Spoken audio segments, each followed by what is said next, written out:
Hi everyone, I'm Dina with Mills Family Gardening. We live in North Texas, Zone 8A.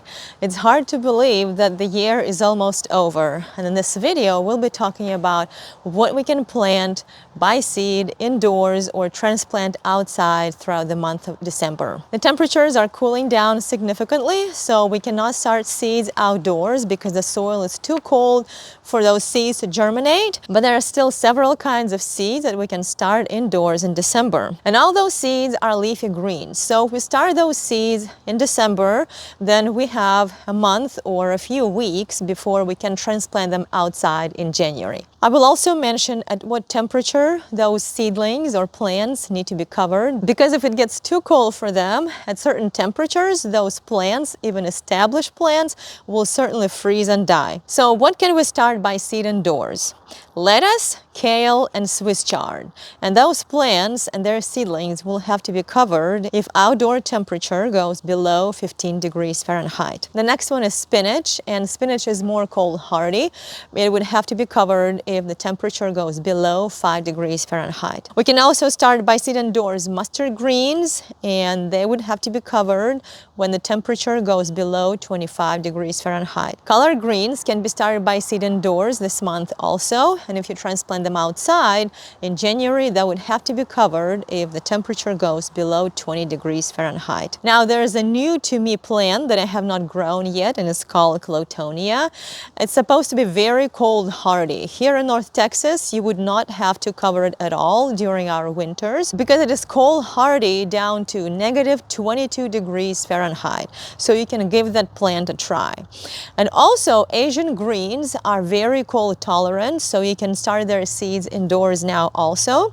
And those greens specifically are tatsoi, but it will have to be covered if the temperature goes below 15 degrees Fahrenheit, and also winter choy that we would have to cover if the temperature goes below 10 degrees Fahrenheit. Now there are other varieties of Asian greens like bok choy. They're not as cold hardy. They still tolerate some frost, but in January we normally get really low temperatures, so bok choy would most likely not survive even if we cover it. Also, throughout the month of December, all these greens that I had mentioned earlier can be transplanted outdoors, but keep in mind that if it gets too cold for them, then you would have to cover them with a frost cover or possibly a double layer or maybe even triple layer cover. It depends on how determined you are to keep those greens alive. I know a lot of people like to start eggplant seeds indoors in January, but in my experience, it's not enough time for the plants to be mature enough where they would start growing flowers and produce fruit. Every year, I started the seeds of eggplant indoors in January and transplant them outside in the beginning of April. It takes them a long time to grow to the point where they can actually produce lots of flowers and start bearing fruit right away. So in my experience, it's better if we start eggplant seeds in mid to late December. That way, they will have plenty of time to germinate, especially that eggplant seeds take a long time to germinate. And once they germinate, those plants take a long time to grow. So this way, they will have plenty of time to germinate and grow into mature plants where they will actually start producing eggplants for you. There are two kinds of roots that you can start in December, more closer to the end of December, and those are ginger and turmeric. Normally, I would start them in January and February, but I noticed they don't have enough time to grow good-sized rhizomes.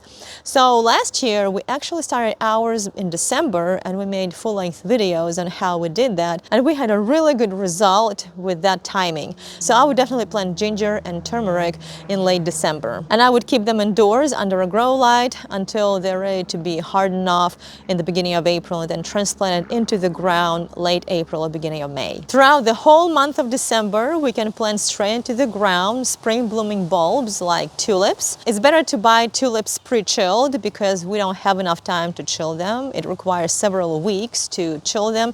That way they grow taller and produce better flowers. So if you buy tulips, then buy them pre-chilled. We can also plant directly in the ground the bulbs of alliums, hyacinths, and daffodils. A couple of years ago, I was late in planting ranunculus corms. Normally they're supposed to be planted planted back in October, but a couple of years ago I ran out of time and I planted them in November, and they still grew really nicely and produced really beautiful flowers for us. So you might want to try buy ranunculus corms and put them in the ground and make sure keep them moist. And if it gets too cold, then you might need to cover them with a frost cover. All those spring blooming bulbs can be planted about 2 inches deep, and there is a chance, at least I keep hearing, that squirrels dig those bulbs up because they're tasty to them. In my experience, it has not happened to us, and I'm not sure why.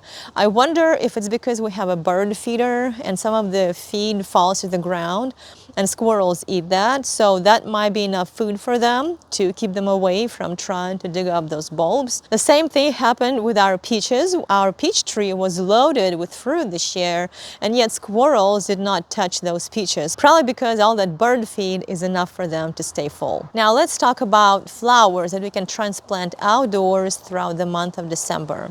And those are pansies, violas, dianthus, cyclamen. Keep in mind that cyclamen requires shade.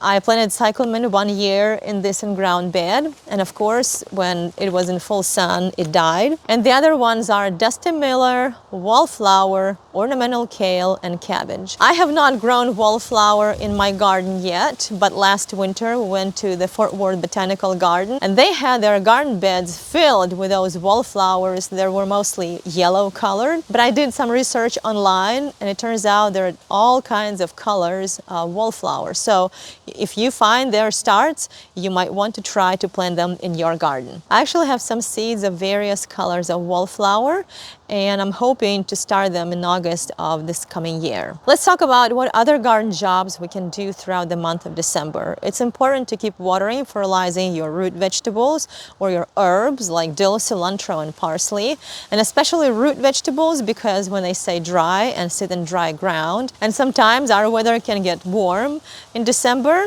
and in that case they can easily bolt and go into seed. So to prevent that, we need to keep them well watered. Our French breakfast and green radishes are doing really well. French breakfast radishes are plump, sweet, and juicy. Green radishes get much larger, so they require more time to start plumping up. If you have open spaces in your garden, make sure to mulch them if you don't want your garden to be full of weeds in the spring. Make sure to use several inches of mulch in every area. Mulch will also protect certain types of plants that are more sensitive to cold, so if you cover them with a few inches of mulch, mulch will protect them during cold temperatures. And that's what we plan to do throughout the month of December. Merry Christmas and Happy New Year to y'all. Thank you for watching this video, and don't forget to take care of your garden in the midst of all the partying.